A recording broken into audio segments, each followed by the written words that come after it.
Okay, so thank you, Nicole, so much for having us to present here. I'm just going to try to give you guys a sort of 5,000-foot level overview of where we see organic dairy in New York State right now. So as Nicole mentioned, I work for NOFA New York. NOFA was founded in 1983 and they certified their first farm in 1984. Where our organization, the mission of our organization is really to create a more sustainable regional food system that's economically sound, environmentally sound, and just a good part of the food system. So NOFA New York is split into two sections. There's the education and advocacy side, which is the part of NOFA that I work for. And we're based out of Syracuse. And then there's the certification side, which deals with certifying operations, and that is based out of Binghamton. So I've talked to a lot of producers over the last year that I've worked for NOFA. And I also worked with some of the folks in the certification office to try to really analyze some of the trends that we see that are going on. First and foremost, we've seen that grass-fed dairy has definitely opened up an opportunity for some producers, especially as other markets have closed, and it's allowed for some differentiation in the marketplace. Certification did note that there are a lot of paperwork challenges with it. And so it isn't an unmitigated opportunity, but it is definitely an opportunity that has worked for some producers. Originally, I had wanted to say that markets are closed, but that's not entirely true. There are still some processors and co-ops that are still taking on milk, taking on new milk. I believe there was just a new truck added up in the North Country, but the processor that took on those new farms is requiring that the farmers pay for their own hauling, which is a fairly new stipulation that many organic producers don't have. Maple Hill Creamery, for instance, is requiring that at each pickup there be at least 2,000 pounds of milk, which also limits the or puts a bottom limit on the size of farm that they're willing to take. We have also seen that organic dairy producers are surrendering certifications at a faster rate than new producers are coming on.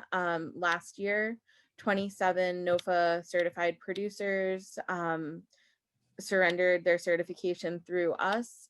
Of that, 17 surrendered because they were either retiring, they were getting out of dairy completely, or they were no longer able to ship into a market. The good news is there are a few new producers that have expressed interest in becoming certified in 2021. In general, we are seeing that farms are getting slightly larger, although the number of very, very small farms, so farms milking fewer than 10, are increasing in number. These farms are typically plain producers and might be shipping in a communal sort of milk transfer station house. We have seen that consumer demand has remained really strong through the pandemic, and I will talk about that a fair bit later. And among our producers, we're just seeing concerns about climate change, what the future holds, labor regulations, the general regulatory environment, et cetera. And I'll touch on those later as well. So the opportunities that we see, organic dairy is primarily consumed at home. And while we haven't continued to see the growth that we saw at the beginning of like the 2010s, we have continued to see that demand for organic dairy products does remain strong. And as with conventional milk, the trend for consumers to eat full fat dairy has also really increased. In general, the markets have been fairly stable. I pulled these graphs off the NODPA website. So they're only up to date till 2018, but they show a nice general trend. The price has definitely backed off a lot since the 2014, 2015 highs, and it's remained fairly stable at that lower point. Even though pay price is lower, organic dairy does see a fairly consistent price year over year, as opposed to the roller coaster that is the conventional milk market. And this stability definitely helps organic dairy producers plan better for what for a year out, 2 years out. Um, with the lower price from the 2014, 2015 highs, that has made it a little bit more difficult for producers to see a profit, but many are still able to be profitable. We have seen that the overall the growth in demand has definitely backed off. We're no longer seeing 15-20% increases year over year in demand for organic dairy products, but they are still in very high demand. And we've also seen that some of the costs have been shifted to producers. And this looks like some processors are requiring producers to pay a larger share or a share of the hauling cost, and other costs, whether that's inspection for some, or other costs. So we are seeing um, more expense pushed onto producers. So I took this picture on our farm. We ship into the conventional market, and in May, we had to dump milk like crazy, and many of our neighbors were also dumping milk. The organic market was really insulated from the insanity that the conventional markets saw in the spring. Organic producers weren't asked to dump milk because organic dairy is primarily consumed at home. And so where for conventional markets, they were seeing a loss of, the schools and colleges, as well as food service, for the organic, consumers, with them being mostly at home. If anything, the trend for consumption went slightly up. Even though home consumption has trended up since March, this hasn't necessarily been reflected in the farm pay price. But organic producers haven't been as negatively impacted the way that the conventional markets were. So this insulation from the pandemic, this has been really, I think, important for a lot of our organic producers. So the price structure, I'm not going to talk a lot about the price structure because it does vary a fair bit between co-ops or processors, who the farmers ship to, but in general, the pay structure has remained stable. There are still premiums for winter production in most cases, which can be helpful, especially in offsetting some of those winter costs. And I know at least one processor is going to be revisiting their premium structure, especially for butter, fat, and protein, within the next 6 months. So challenges, there are definitely a lot of challenges that our organic producers are facing. Climate change as a whole is just challenging. For our organic producers, the uncertainty and extremes in weather events are really a driver of many of the challenges they're facing. This summer, we saw drought kind of. It was just a very hard summer to graze because we'd have really long periods of dry and then really spotty, heavy downpours. So you might be getting, in terms of inches, the amount of rain that you need, but it wasn't really enough rain space far enough out over a long enough period of time to keep the pastures in good shape. And a lot of our producers really struggled with the prolonged dry periods and making sure their animals were getting enough pasture. We've also started to see a lot of winter kill of perennials because our winters are starting to get a little bit warmer, the snowpack is less reliable, less able to protect the perennial crops from winter kill, and that's difficult when you're relying on a perennial system. And climate change overall really just causes a lot of stress for producers, where previously they might have been able, I mean, you never know what the weather is going to do, and your best guess is just a guess, but where previously there were normals within which producers were working in, making assumptions about their growing season, um, over the last 15 or so years, we've seen a lot of those normals really be thrown out the window. And each year, producers are having to make really tough, moment by moment decisions. Another challenge that producers are facing are labor and labor regulations. The labor market is always a challenge. There's difficulty finding and keeping labor.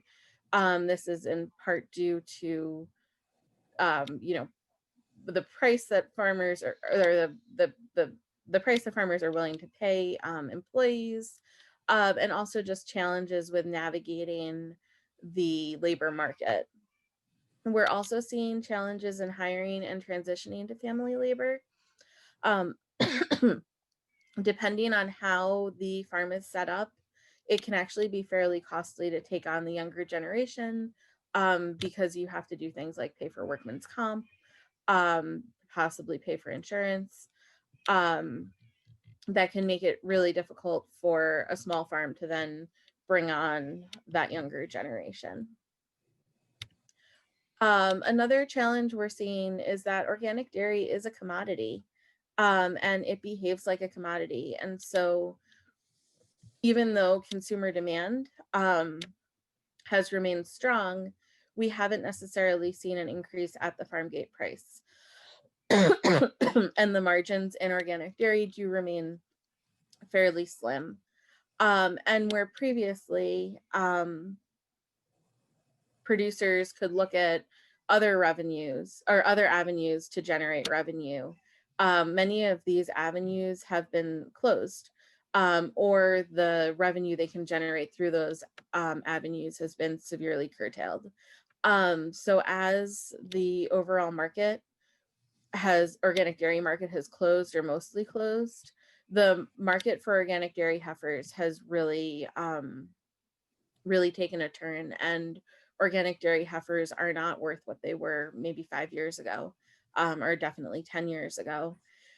And so producers can't look to make up the difference in maybe some slim margins through selling off young stock.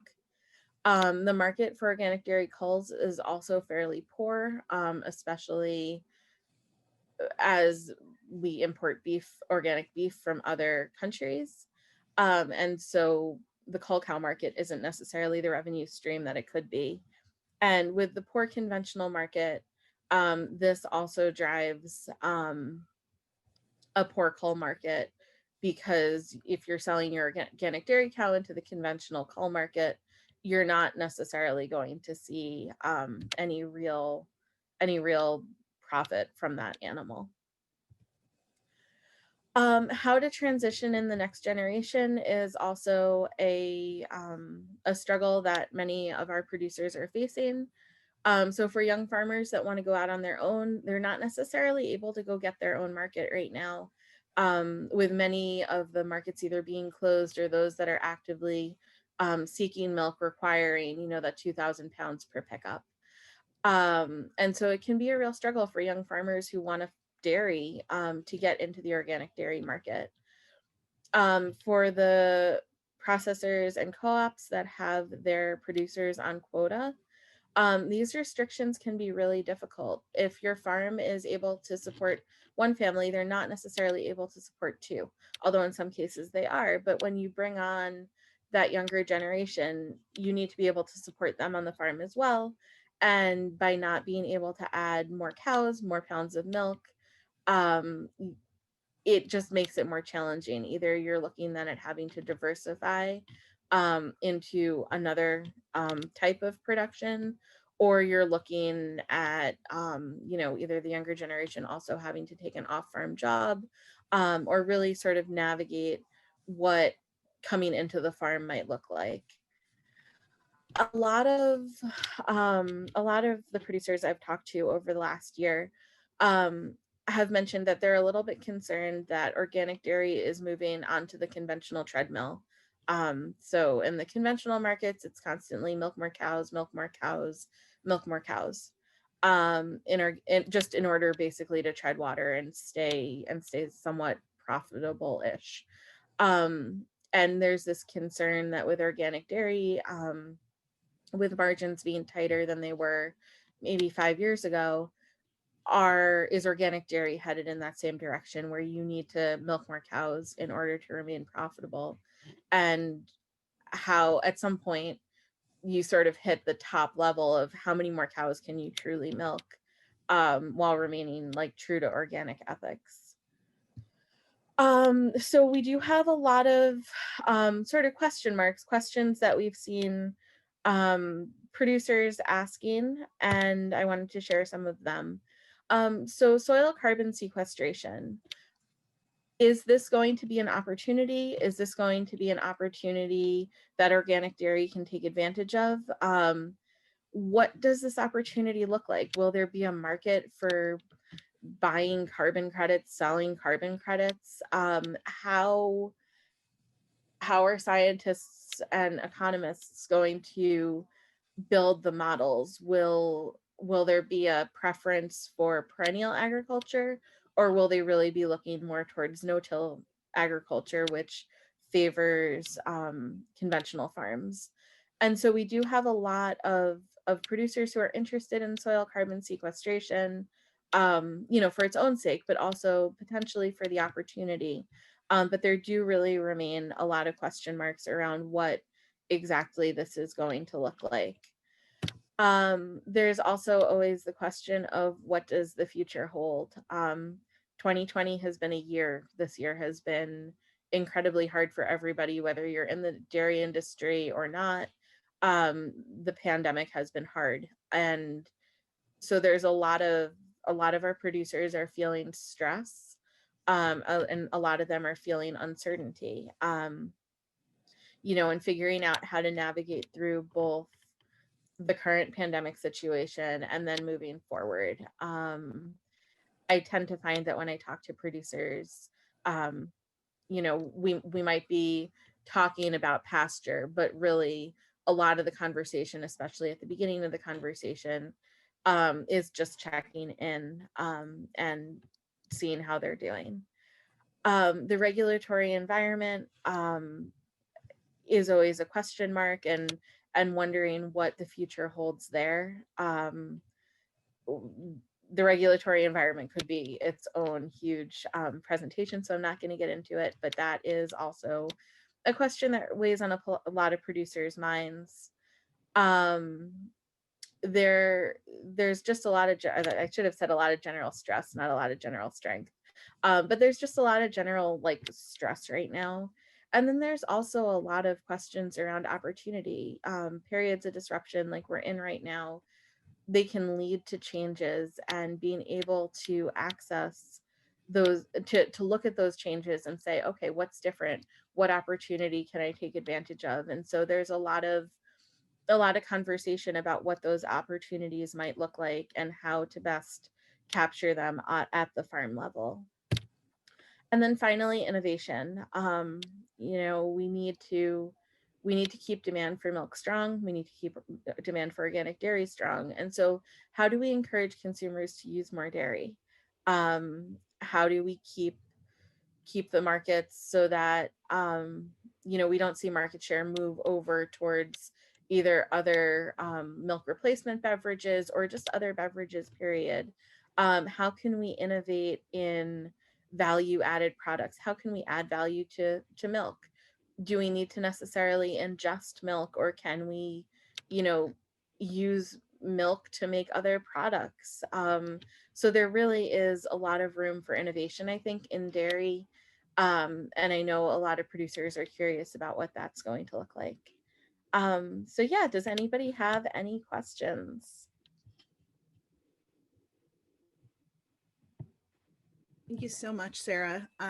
We'll give people a couple of minutes to enter any questions in the chat box for Sarah, but I think, you know, you did give us sort of this really broad overview, which was fantastic. And you hit on a lot of really important points. And, you know, after your presentation, we're going to go into a series of roundtables. And I'm just really interested to hear the perspective of some of our panel members on the points that you brought up. So we have a couple of minutes before we move into that. Anybody have any questions for Sarah before we do that? I have a quick question while people type. You had mentioned that certifications in New York State are being surrendered for organic dairy producers. Do you know if that's sort of a national trend, or are there region specific trends for certification surrendering? I don't actually know the answer to that, but I can definitely get you the answer to that. Yeah, I'd be really interested to know what the you know, factors are beyond New York State for, and if anybody else who's joining us today has any insight on that, I'd be certainly happy to unmute so we can discuss that.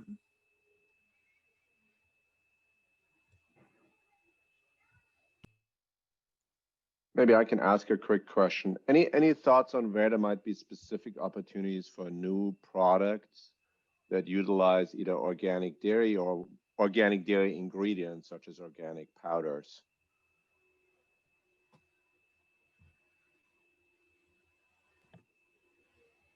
I don't have many ideas about innovation. I think that that's something that, you know, honestly, I'd leave to like food scientists and figuring out, you know, is that something that Chekhov can help to create an environment within which there can be innovation. Yeah, I'm interested definitely to continue that conversation on innovation, and maybe our panels for the roundtables will be able to speak a little bit to that as well. So Ryan, Ryan Corey, who's on with us, who's going to talk about some of the market factors later on in our program, mentioned that he can offer a little bit of insight into this sort of inventory or certification surrendering question that we had. Ryan, do you want to jump in here? Yeah, certainly. So we recently finished producing a report that addresses a lot of these same questions, and I will highlight a lot of those conclusions and pieces of information later on this afternoon during my section. But generally speaking, a lot of what has been talked about occurring in New York and in the Northeast, we see similar trends in other parts of the United States, especially when you remain around the Great Lakes part of the United States, and even in California, we've seen a reduction in organic dairy cow inventories there as well. There are some areas that we've seen some growth, you know, in a lot of states where historically you haven't seen much organic dairy. Think places like Kentucky and maybe like Kansas. We're starting to see the emergence of some organic producers there. But where we do see the primary areas of growth would be in the Southwest, particularly Texas has added a lot of inventories as of late. So there are places that are growing. Some places are growing quite substantially, but you know what you're seeing in the Northeast is reflective of a trend, I would say, that is spread across what you would consider the classic organic dairy producing regions, particularly around the Great Lakes. Oh, that's great. Yeah, I'm definitely looking forward to hearing more about the overall market later this afternoon from Ryan. So I see that there's a question from Guy on the state of the organic dairy industry. So Guy, go ahead and unmute and ask Sarah your question. Well, thank you, Sarah. It was a really good talk. And I think it was very accurate to what we see across the country with our cooperative. And the question I have is, you mentioned about organic dairy becoming a bit of a commodity, and we certainly see that. And then you also talked about opportunities in the grass-fed market, and I'm wondering if we're seeing a trend where the organic dairy industry is really splitting into parts. You know, part that addresses the the large big box stores, the consumer demand that's maybe not quite as discriminating, and then the more focused, more local, more grass-fed type of situation. I would say that's a pretty fair assessment. I mean, organic milk as a commodity is a commodity for the big box stores, and then when the processor or a small group of or producer, sorry, or a small group of producers get together and add value to their milk and sell it on that local scene, then they really are able to capture more of that value, and it's not necessarily as a commodity.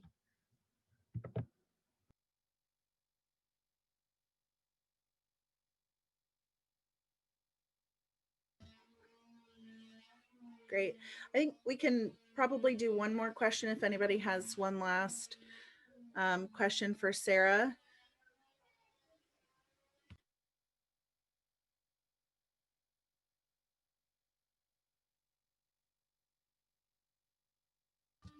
Okay, if not, Sarah, thank you so much. Your presentation was awesome. You know that I'm already getting comments from some of our participants about how helpful it was. So thank you so much for joining us this morning.